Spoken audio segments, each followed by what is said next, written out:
I'm going to treat myself, hopefully, to a much more quiet, peaceful, and orderly area.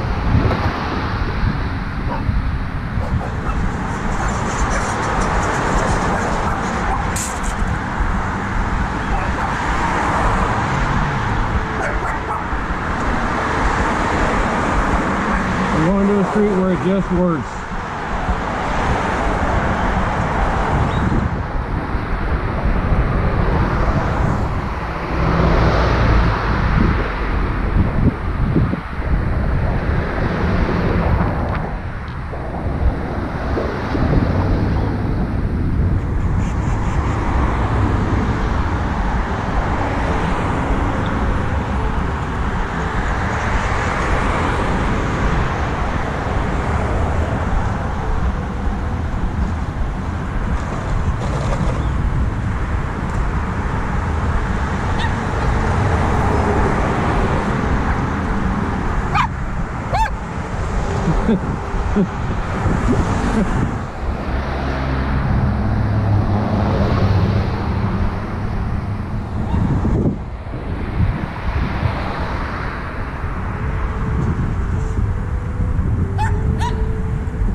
Anyway, this is what they envisioned when they put this in a few years back.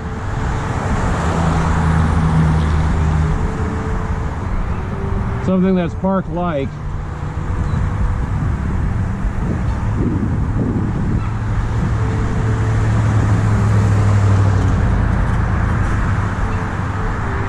Oh, I'm digging this.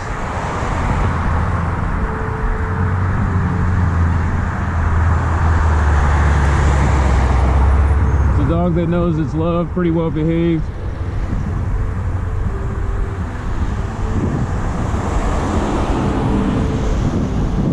So they pick up after him when they crap. I got tired of walking in poop.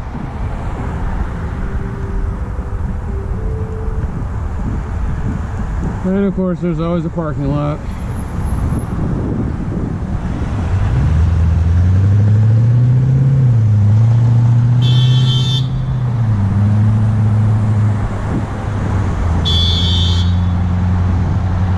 Oh, that's what an asshole looks like.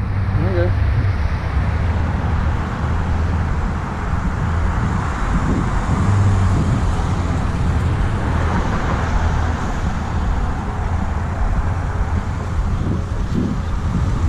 On here, God only knows.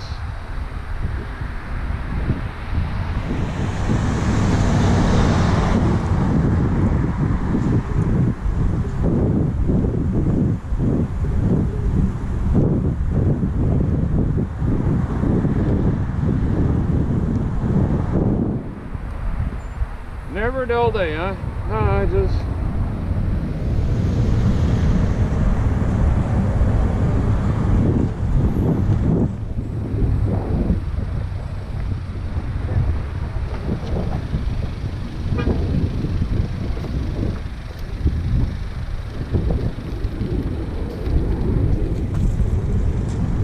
English said, what's all this then?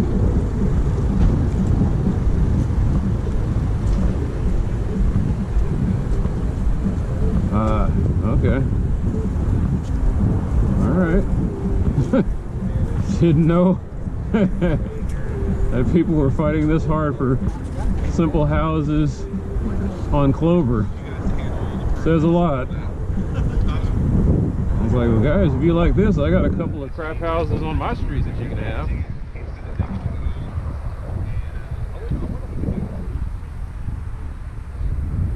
Latest McMansion.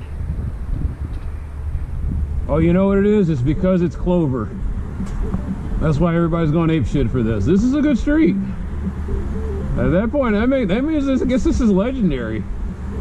It's right across the street from a... This is not a great school.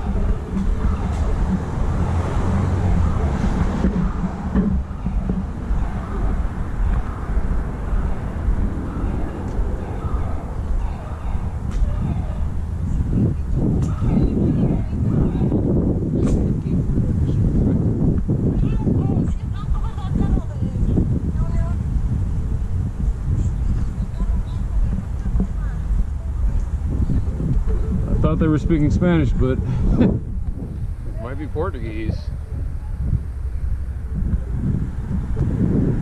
That one guy looked like he was painfully European. That's funny, man. I was looking at all them people just like, everybody fighting for that house on Clover. That's why I said I'm treating myself, because Clover is one of the nicest streets in this neighborhood. These people, I don't know if they have an association or what, but they don't play. They make sure that this ain't got a lot of drama. People still park over here, but if you wanted to bike and you wanted to be relatively safe, Clover is probably one of the streets you can bike up and down.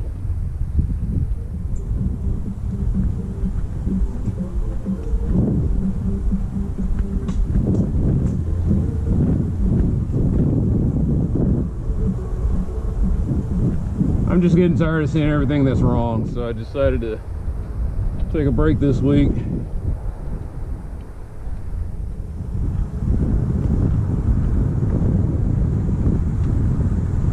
Next week I'll go back to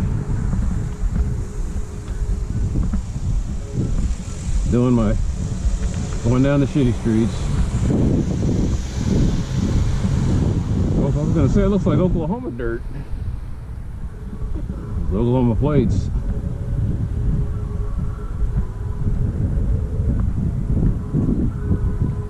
Sometimes I'm walking down the street in Oklahoma.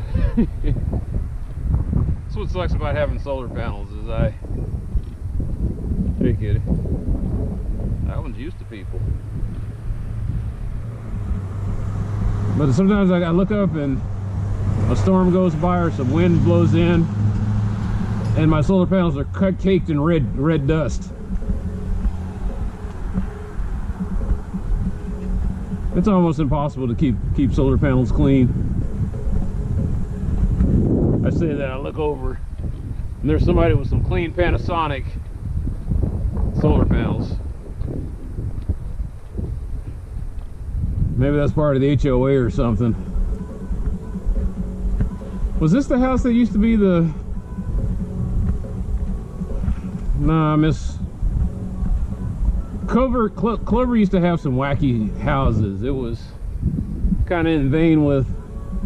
It's probably the closest that Dallas would ever get to having something like Austin, where they say keep Austin weird. I think it was this house right here.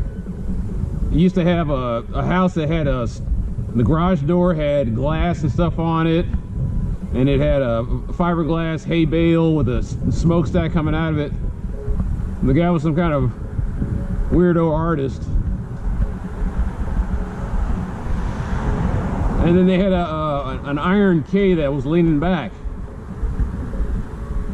And I remember from back in the days when I used to study like ranches and Texas history, if you saw a letter that was leaning, the name of the ranch was called like the Lazy whatever, the Lazy K Ranch, the Lazy M Ranch.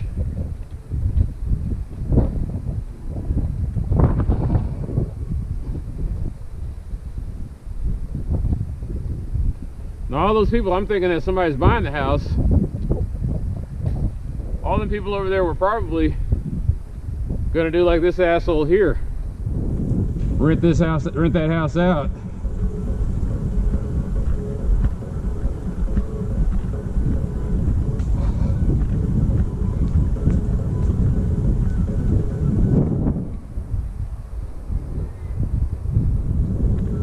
I didn't know people were that crazy about Clover. You won't see anybody fighting like that for a house on Cortez.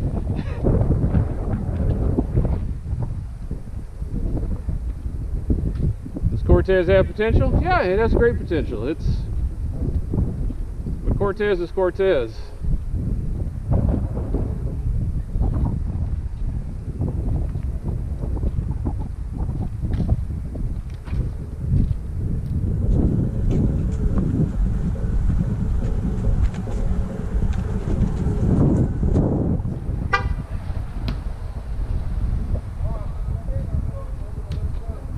say Cortez is Cortez. I'm sorry.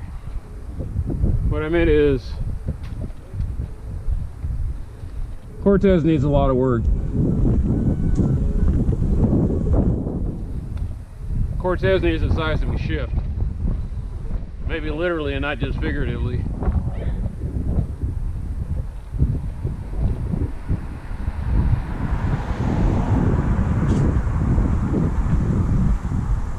So there's Tommy's friend.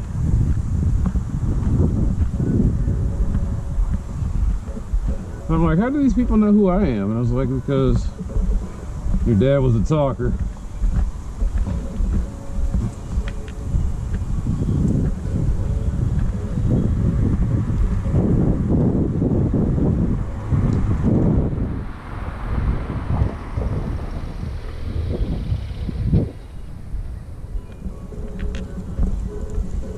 Thanks, man. Sorry you drive a German car, but thanks.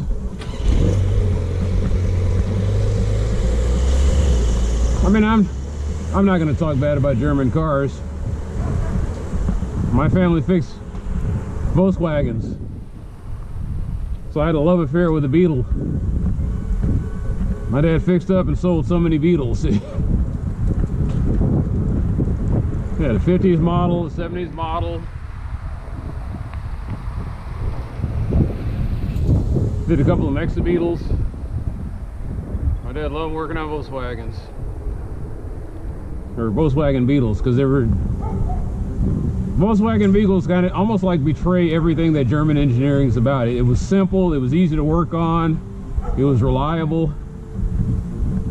When the ice storms would come, there'd be my dad and his little Volkswagen Beetle, because it had a rear mounted engine, which means it was more stable on like bad conditions.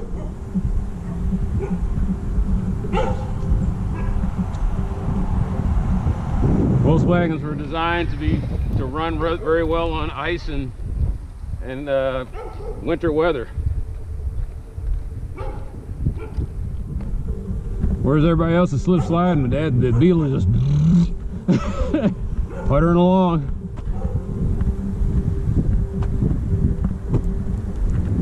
For some reason, my dad was really good at driving on ice.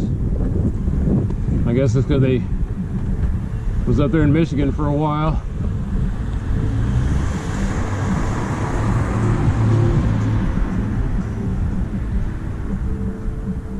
And not a nice part of Michigan, but the coldest part of Michigan. That's an island that you're about 5 miles away from Canada. All the Michiganders are like, oh, I know where he's talking about.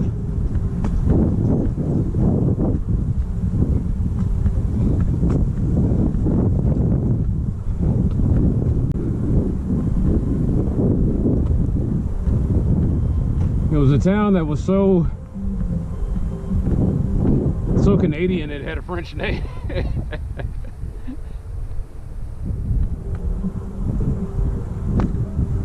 But yeah, I guess change is coming.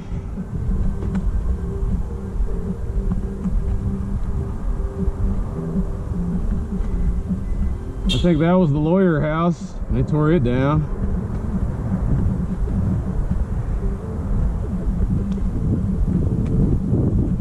I've been going down Clover for a long time.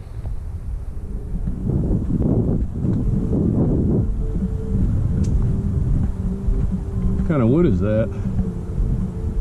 Smells like pine, I guess.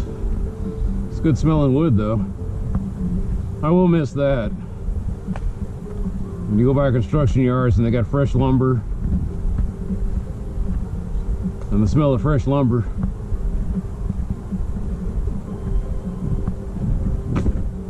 Tears of a tree, I guess.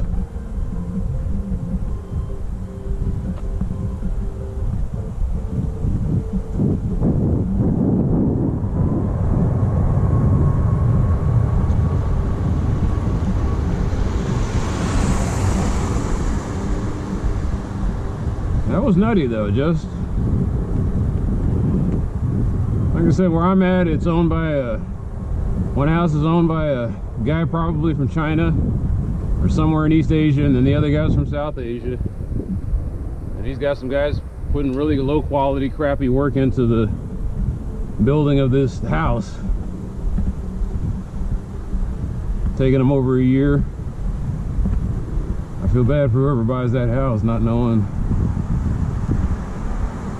the amount of cheap, shoddy work that went into it.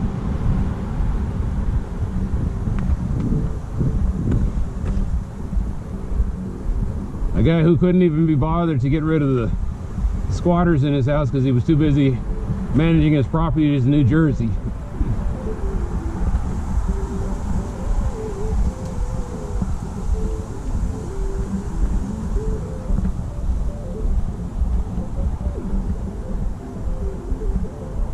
I wonder someday will I be walking down my own street and there are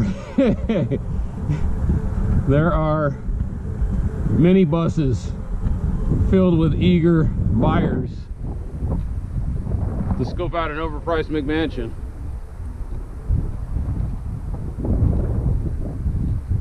There has not been one piece of trash for me to pick up or look at. The sidewalks are a little broken. Not a little broken, some of them were a lot broken.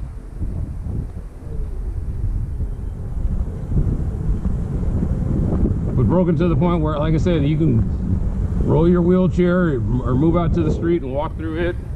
Or maybe people don't even use the sidewalks, they just walk up and down Clover. I know I ran up and down Clover.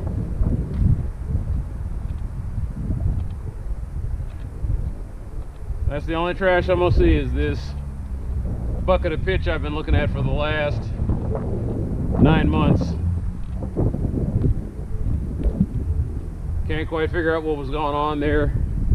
Maybe it was like me, he bought all the stuff for the project, he got started on the project, a lot of life distractions came in, just never got around to finishing it.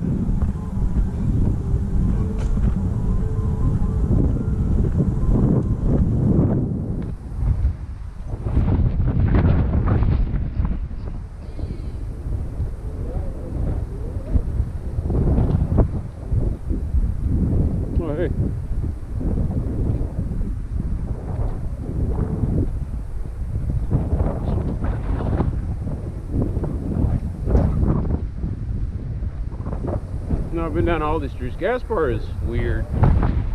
Starts there and it breaks off over here. I haven't been down this way in literally probably a decade. I don't know. Maybe some of my videos I might have gone in 2021. And the weird thing about Gaspar is the first half of it is nice and the second half of it is just a trashy mess. Go down there, they used to have wild or people's loose dogs running around, and it was like, okay. Thought I saw a corpse over there. Not a person, but animal corpse.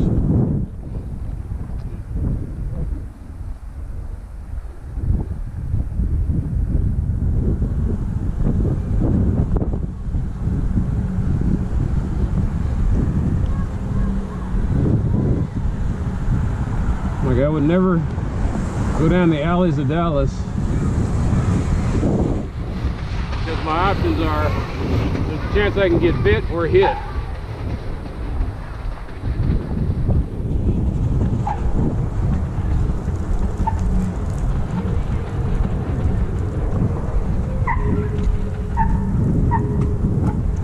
don't even know what that sound was. I think it's multiple dogs barking at me.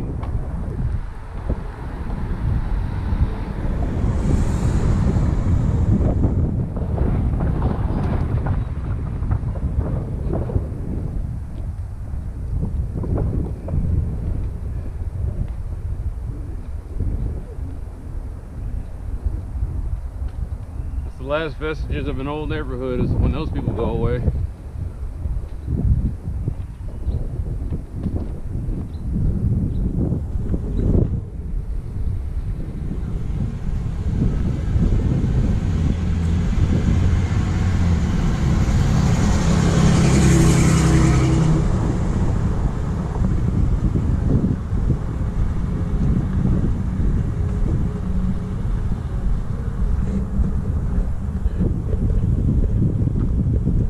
first highlight, getting this light fixed. I was around the first time I realized it's on me to get, it's on you to get stuff fixed.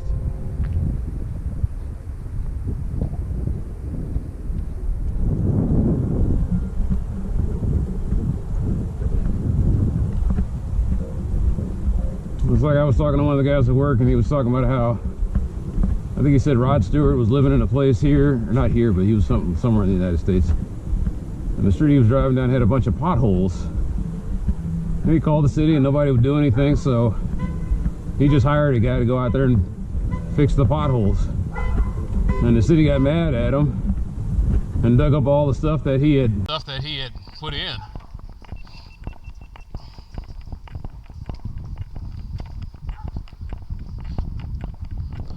Maybe it points to like what I saw in my life as a teenage robot, where everything's so rigid and regimentary that you have to fill out the forms, you have to put the bids in, you have to make sure that it's made out of this material, it has to meet this certain requirement, it has to be this, it has to have EPA scrutiny. It's like tar and rocks.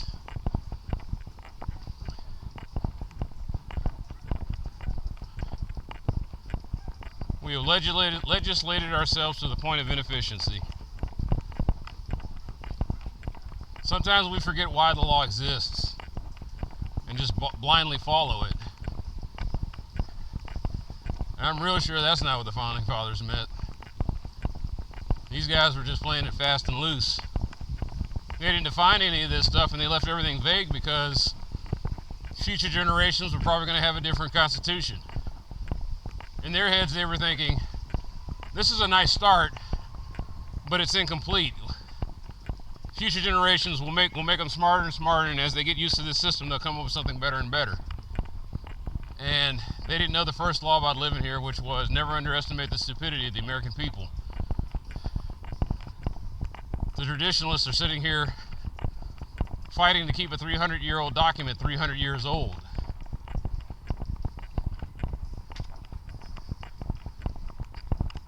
Imagine you got a computer and it's like got all the latest bells and whistles, and you see other companies and they come out with these great computers and they have operating systems that run on those computers, but where you live they don't want to upgrade the operating system. They're like, no, the operating system from 1981 was perfect for our needs. Why do we need to upgrade anything? So your computer that has all this potential is hamstrung running DOS 1.0. And that's what I see as a programmer when I look at law. And I'm just like, this is something that you keep patching it when you probably just need to upgrade the operating system and get something new. But lawyers don't think like techs, and that's why they butt heads. That's probably why I'll be butting heads with somebody when I'm doing jury duty. I'm looking at a Reddit post and lawyers are talking about how much they hate engineers. Alright, I guess we'll go around all this. Need to put stakes down though. Hey.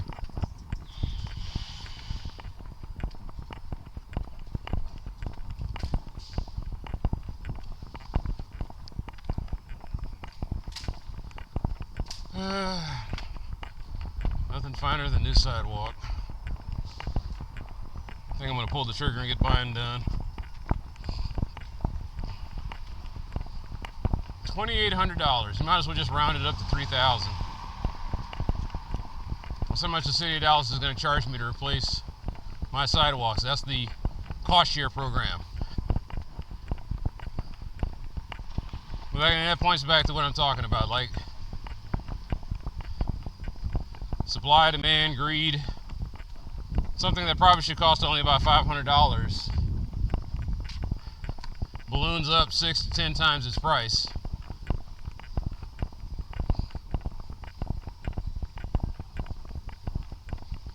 Too expensive to be functional.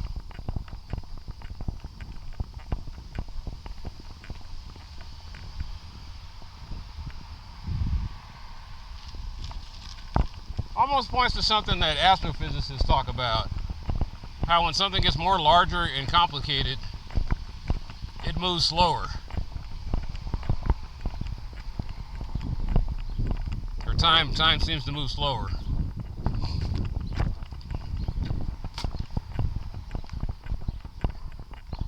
Like you'd almost swear there's a principle of legal space-time.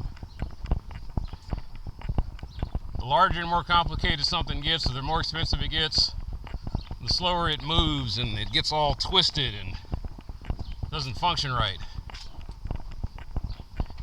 When you hit something that's $1 trillion to repair or do something with, it feels like time stands still.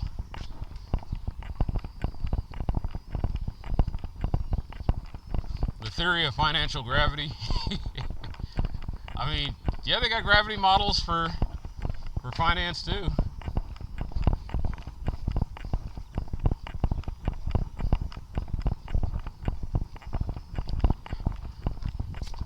Like, I guess back there, Mixon is like the, or that was Lenel. Lenel is like the gateway to hell. And it's crazy how when I cross certain streets, stuff gets crappier and crappier. I'm on Lakemont and the houses are nice. You go a little bit farther up to where Manchester is, and it's mansions, not McMansions, literal mansions. You go further, it's private property and mansions. But as you come down this way, you get through the layers of the onion. And it's like, this is where we're going to live, right? And it's like, no, you're going to have to keep going. And then you get to the crappiest neighborhood, and you're like, or you get to the part that looks like, oh my God, please don't let it get worse than this. And it's like, yeah, we're going to keep going. That's where I live. Almost live there. I mean, we're one step below where you say, oh my God, please don't let this be it. Or please God, make it stop. To look over and realize that your financial level is, please God, don't let it get any worse.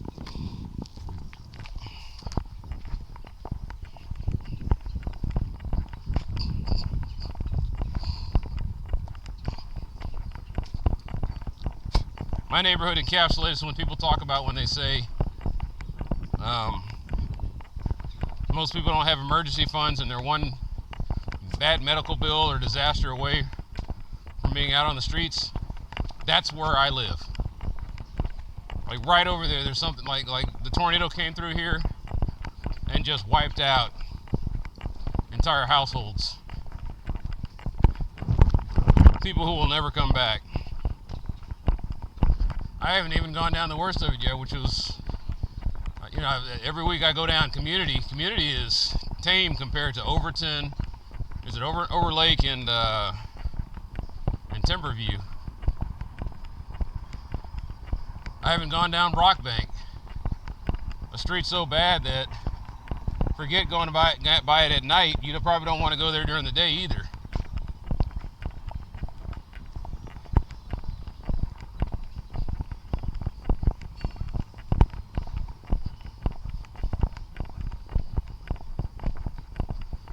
I don't know what it is. Maybe it's because it's by the airports or in the flight path. Like, that's probably what it is.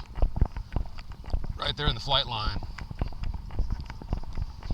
Flight line, stuff between 2 or 3 traffic corridors.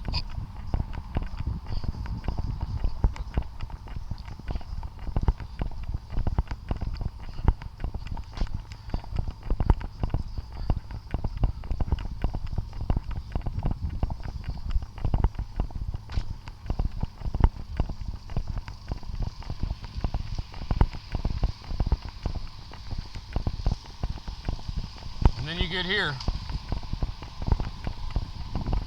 Now that I think about it, this part of Davila, I don't think it has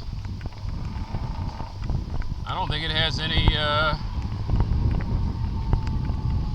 don't think there's any McMansions here yet.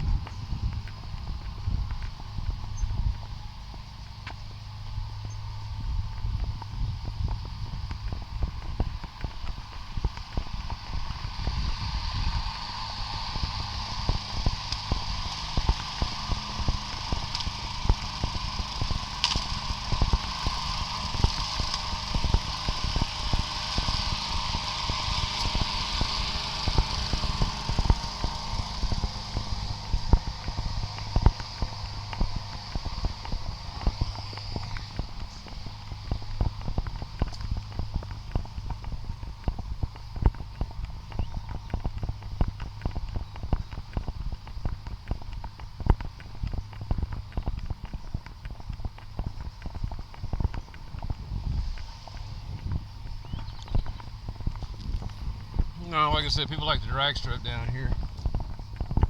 It's the end of your lap dog. But yeah, okay, there's one McMansion, which I think is weird. This will be the next street. These folks ain't giving up. These folks ain't living up these lots.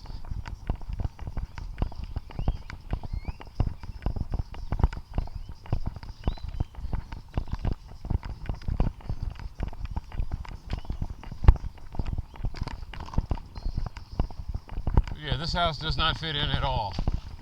And it's weird that they got one, and in my street we got 3.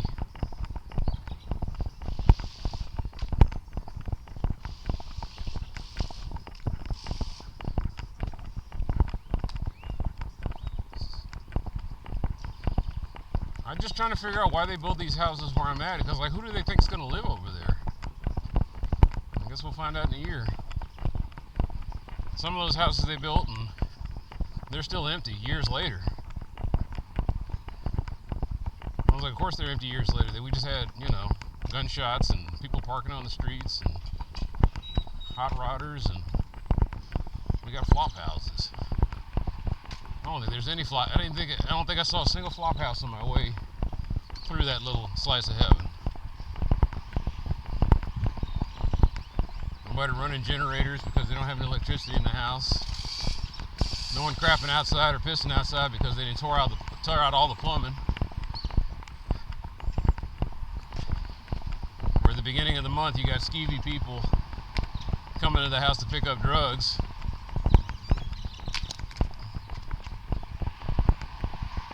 Why don't I leave? Stubbornness, because I've been through so much in my house. We fought for it, put a lot of money into it, because it's the devil I know. It's nuanced and complicated, but at the end of the day, it's home.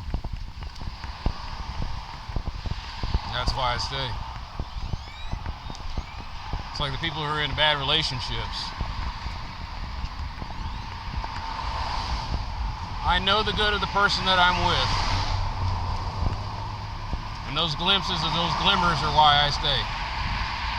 And it's the same way with living in a bad neighborhood.